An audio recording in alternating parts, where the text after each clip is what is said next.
do the notes like in my notebook. There's just not enough room on this paper to do the problems out. So let's go ahead. So if you are using a notebook, go ahead and grab yourself one. Oh, I only have one page left.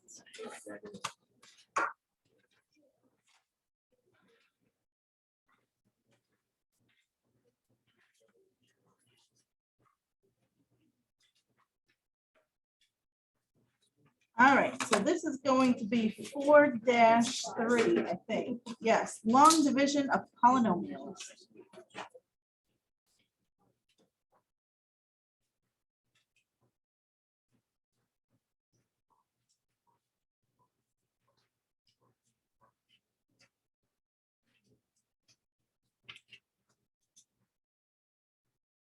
And you know what?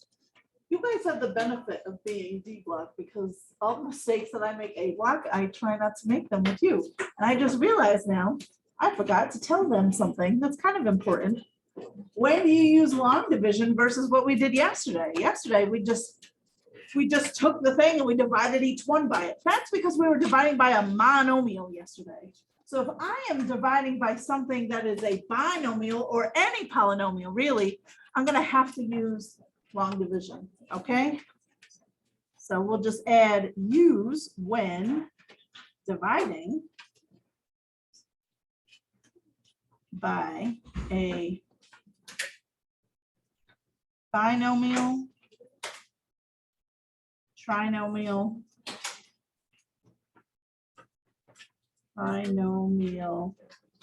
or higher.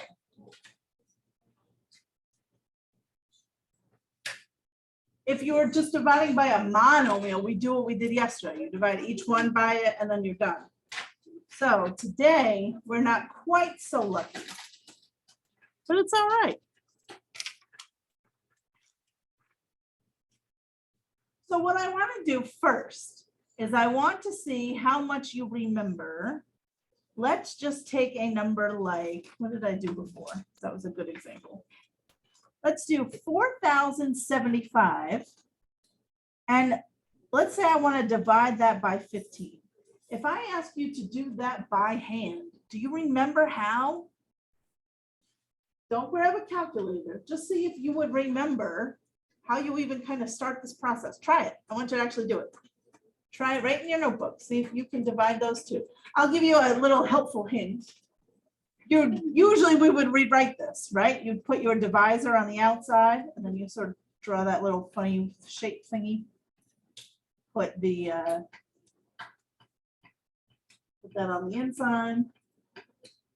Okay, now see if you remember how to do this. It's probably been a long time.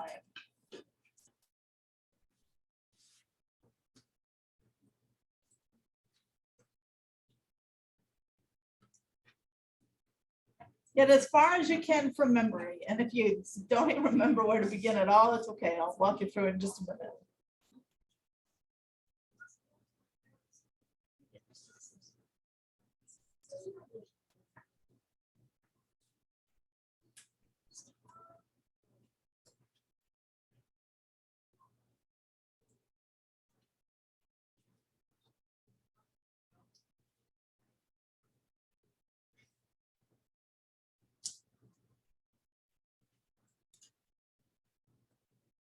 Okay, did everybody get somewhere? Can someone tell me what the very first thing is that I even do? Sebastian, what do you do first?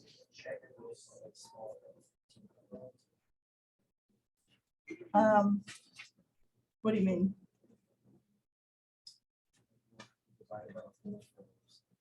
Yeah, so I usually start with the first digit. Obviously 15 can't go into 4. So then you might go to the 2 digits, 40.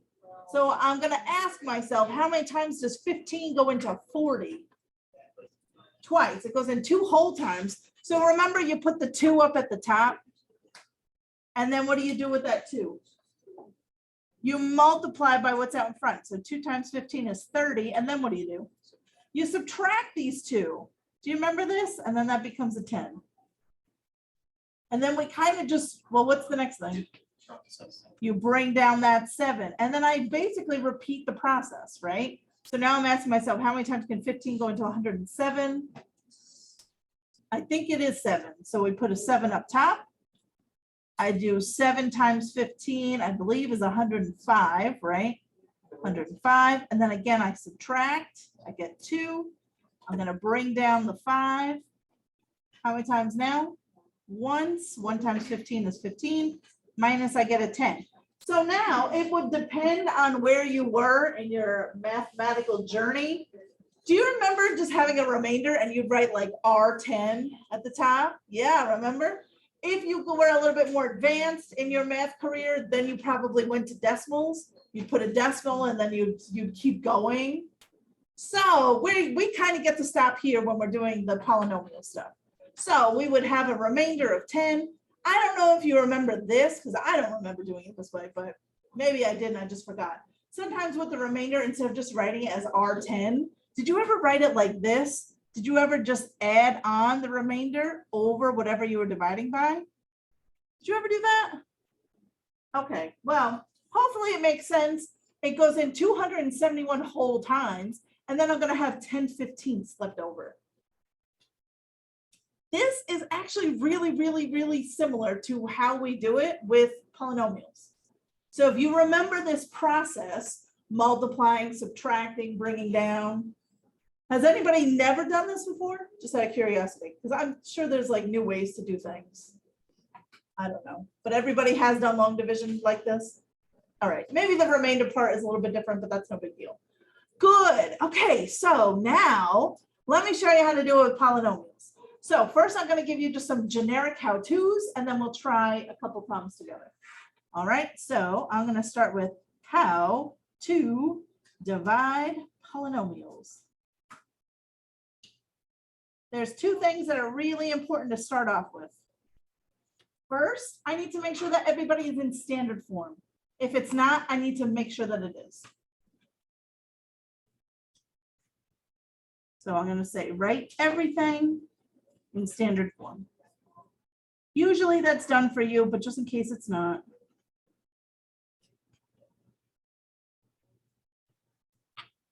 And then the second step, which is very important, and a lot of people forget about it, and if you forget about it, it's going to make a giant mess. I don't even think it'll work. So step 2, crucial step, and I'll explain what I mean. You need to put in what we call a 0 placeholder if you are missing any exponents. I'll explain it in just a minute. So put in a 0 placeholder if needed. Let me explain that a little bit. Let's say I was trying to divide something like 4x to the 3rd plus 5x minus 2, something like that. This, see how the highest exponent I have is 3? I want to have every single, girls, I understand that this is a very exciting topic. However, I should probably focus a little bit, just a thought. So anywhoosers, I have 3 as my highest exponent. I need to have every single degree all the way down. So if I have 3, I should have 2, 1, and none. I'm missing an x squared. Do you see that? There is no x squared term here. So if I have x to the 3rd, I want 3, 2, 1, none, all of them. So this would need a 0 placeholder. So I'm just going to rewrite it like this. 4x to the 3rd, and then I just pop in a 0x squared plus 5x minus 2. And now see how everybody is represented? I have x to the 3rd, 2nd, 1st, and then no x at all. Okay, so any degrees, any of them, even if it's the constant that I don't have, I'm going to add a 0 on wherever I need it so that I have everybody. Yep. You'll see when we do the division, I need that column so everything will line up. So if I don't have it, then it gets all, nothing works right. Yeah, so it'll make more sense in just a minute. Okay, And so then after that, we are going to divide relatively as usual, just like we did the long division with numbers.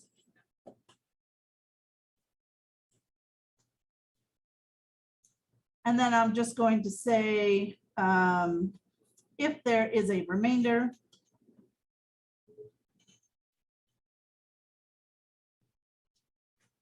oh, let's spell remainder right.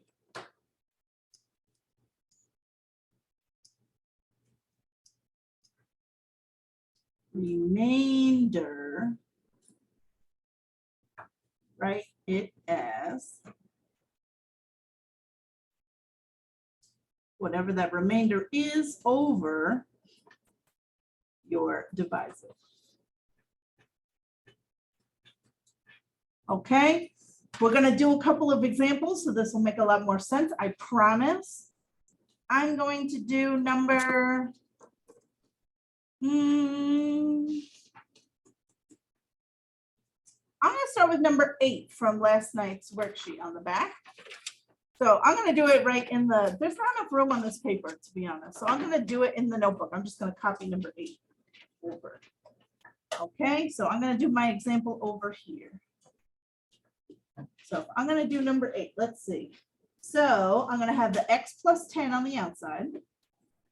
And then on the inside, I'm going to have x to the third plus 19x squared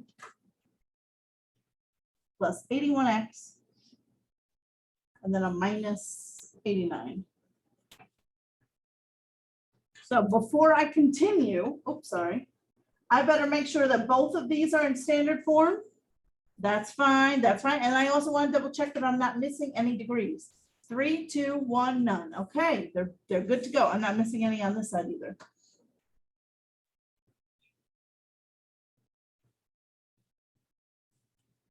And then this part is a little bit different, but it's really the same kind of, I don't know, it's a little bit different, but you'll get the hang of it real quick.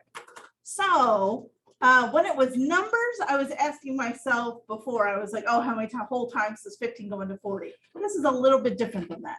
I'm going to ask myself, I really just focus on the first term here, x. And I'm going to look at this first term here, x cubed. And the question I'm basically asking myself is, what do I multiply x by to get x cubed? What would I multiply x by to get x cubed? X squared, right? So x squared is the answer that goes up on top. Now watch, everything in this column is going to be an x to the third.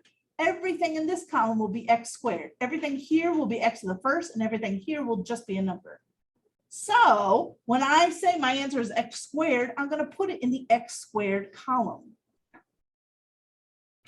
See that? I'm going to have all my x squareds are going to be vertically all in a line. And now just like before, once I get the number on top, don't you take the number on top and multiply it by what's in front? Right? Remember with numbers, once I had a number on top, I multiplied this by what's out in front. I'm going to do that. So x squared times x is x to the third. So see how my x to the thirds are going to line up? And then x squared times 10 is a positive 10x squared.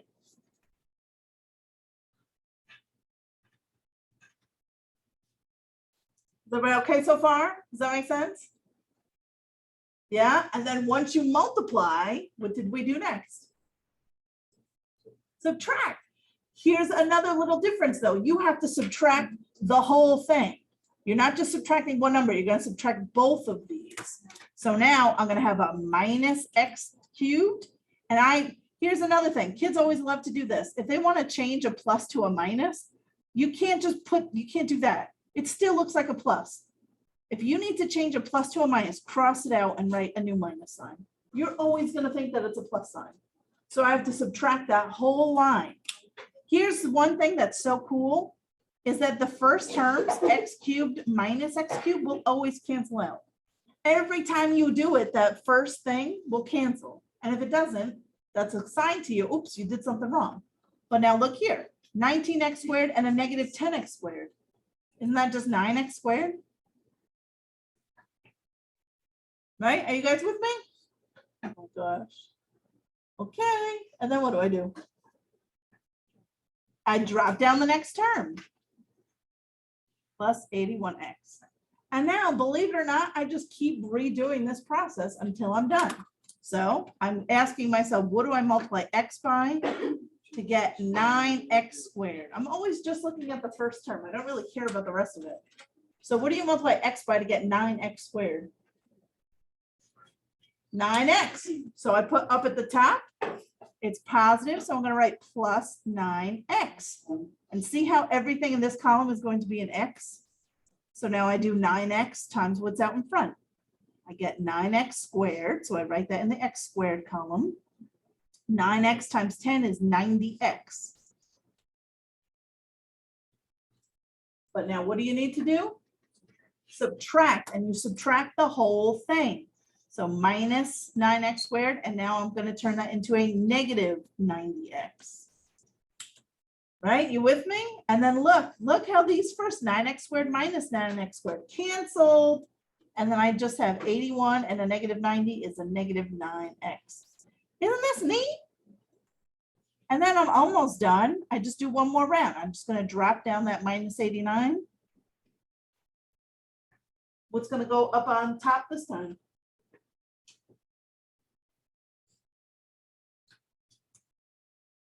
Negative 9, right? Because I'm trying to figure out what do I multiply x by to get negative 9x? Negative 9. So up at the top, put a negative 9, multiply negative 9 through. So that's a negative 9x minus 90. But then what do?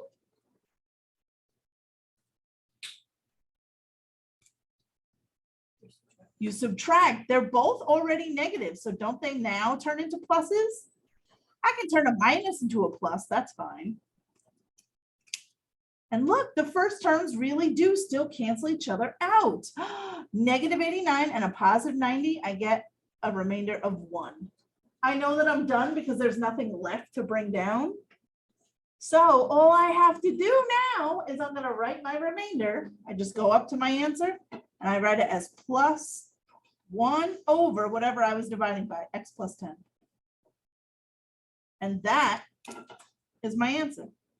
There's my quotient. Remember that term? Answer to a division problem. And there it is. Ah! Yep. How was the 9? So it was negative, but then remember I had to subtract the whole thing. So if you minus a negative, doesn't it turn plus? Does all of that make sense? Isn't that something? You just divided polynomials with long division. I bet you never thought you'd see the day. Let's do another one. Thought you'd never ask. I'm going to do number 7.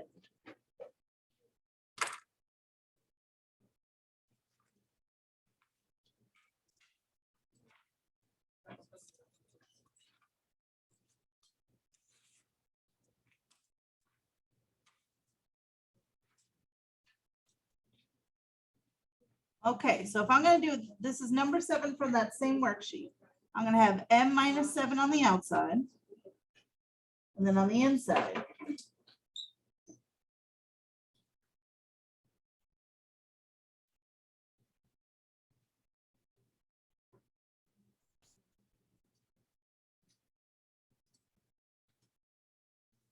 There is number 7. I'm sorry, there's a little glare. That's better. Ask yourself, are these in standard form? Yes. Do I need any 0 placeholders here? No, I have everything. 3, 2, 1, none. I'm telling you that is such a crucial step and you're going to forget about it because most of the time you don't need one. But every now and again you need one. And if you forget to put it in, nothing's going to work out right. Okay, so if you feel comfortable to try it on your own, try it on your own. If you don't feel comfortable, I'm going to walk you through it again. I'm asking myself, I always start with just the first term, m, and I'm trying to get it to be 8m cubed. So what do I need to multiply m by to get 8m cubed? Yes, 8m squared. So that's going to go up top in the m squared column, 8m squared. right? Take the number on the top and multiply it by what's out in front. So it would get me 8m cubed minus 56m squared. So far, so good. But now you can't forget to subtract this whole line, right? So both of these, I now need to subtract. So I'm going to have a minus 8m, and that's already negative. So when I minus a negative, it's going to turn into a plus.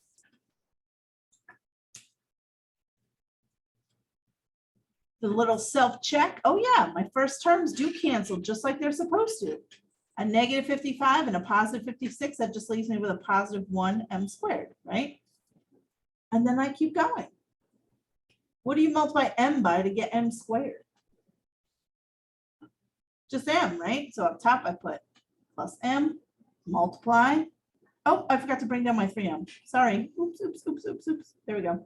Okay, so I do m times m, that's m squared. M times negative 7 is a negative 7m. But now I need to subtract, right? So you become a minus, and you are already negative, so minus a negative is going to turn you into a plus. M squared minus m squared, gone. Positive 3m plus 7m. I now have a positive 10m. Does that make sense? Drop down my next term. What goes on top now? Yeah, positive 10, right? Because what do I multiply m by to get 10m? Positive 10. So up top, I put a plus 10. Do 10 times everything. That's 10m minus 70. But then I need to subtract, right? So now it becomes, I put a minus there. That's already negative, so now it turns positive. First two cancel, negative 80 and a positive 70. I'm left with a negative 10. So that is just my remainder. How cool is this? Now, when my remainder is negative, one thing you can do when you go to write it, instead of doing plus negative 10 over blah, blah, blah, you'll usually see it like this, minus, and then 10 over whatever I was dividing by, m minus 7.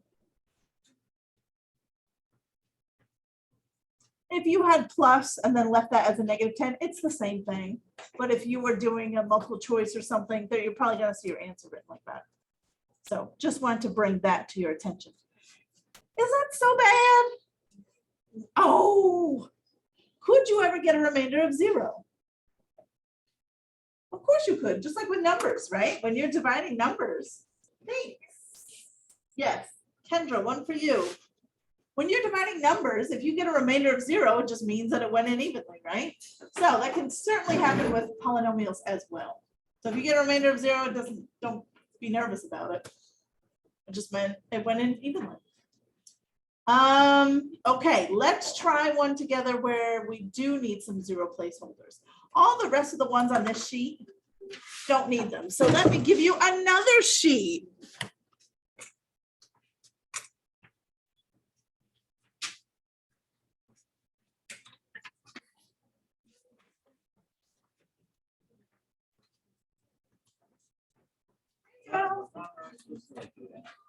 At any time. So once we're done with the notes, take a walk.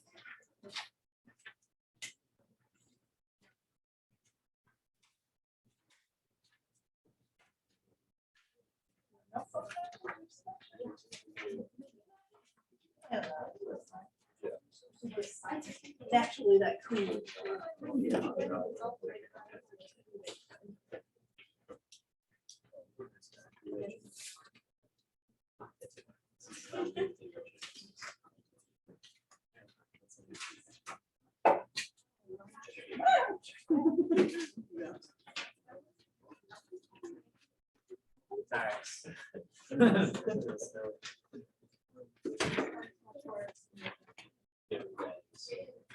Okay, everybody, let's take a look at something like number, oh, I want to pick the right one, so hang on. We did a really good one. Number 12. So from the sheet that I just gave you, we're going to try number 12 together. And what you might notice right away about number 12 is that I'm gonna need some zero placeholders, aren't I? Do you see that? Do you see where you're gonna need them? Look at number 12.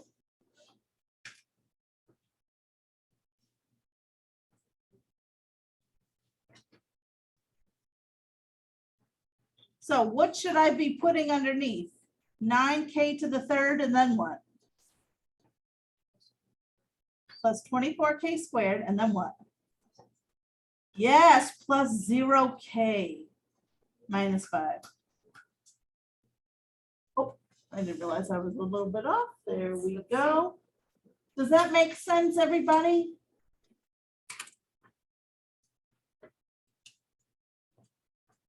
So once again, this is number 12 from your worksheet that I just gave you.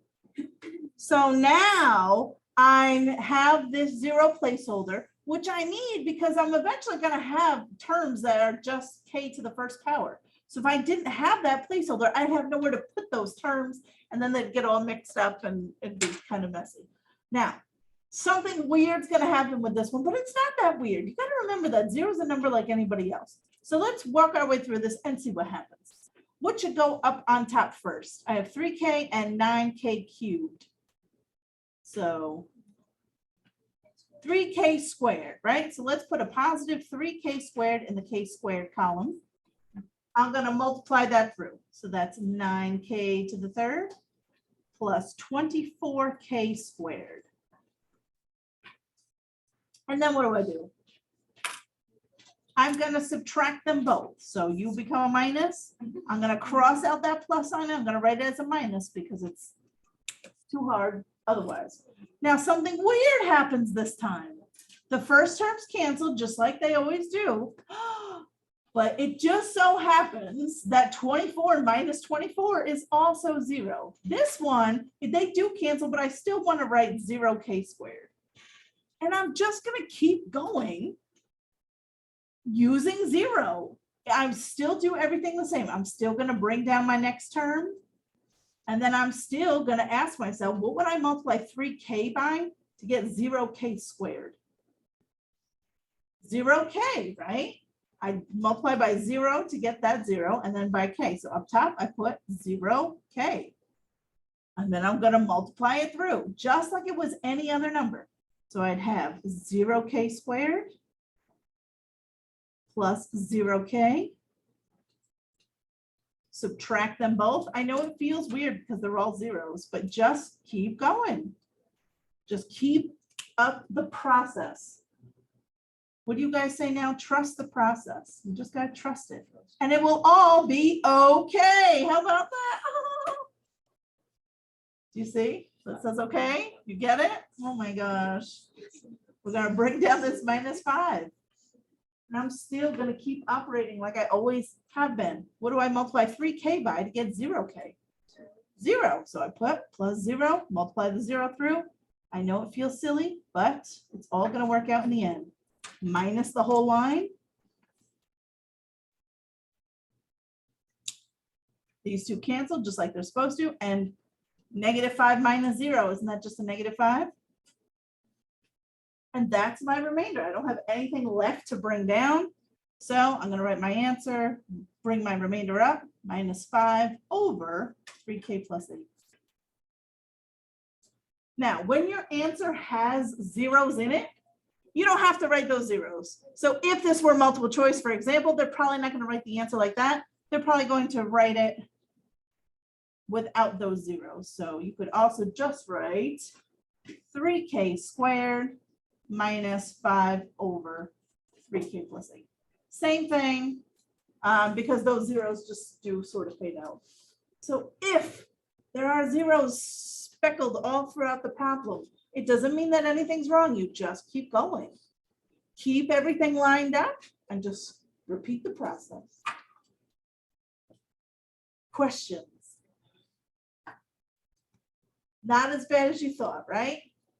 Okay, so for homework, all I want you to do on the sheet that I just gave you are these are just 4 problems. That's it. 6, 8, 10, and 14. I highly recommend that you do this on a separate sheet of paper. There's just not enough room. But that's it. Does anybody have a question right now? Everybody's okay? All right, so give this a shot. I will open it on Jupyter. Let me know if you get stuck. Go from there. Don't forget we have a quiz when? Thursday. It is multiple choice, but don't let that lull you into a false sense of security.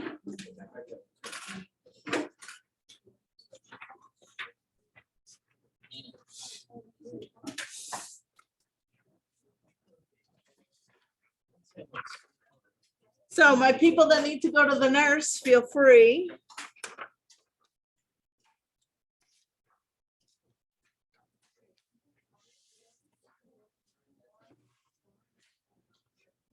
You.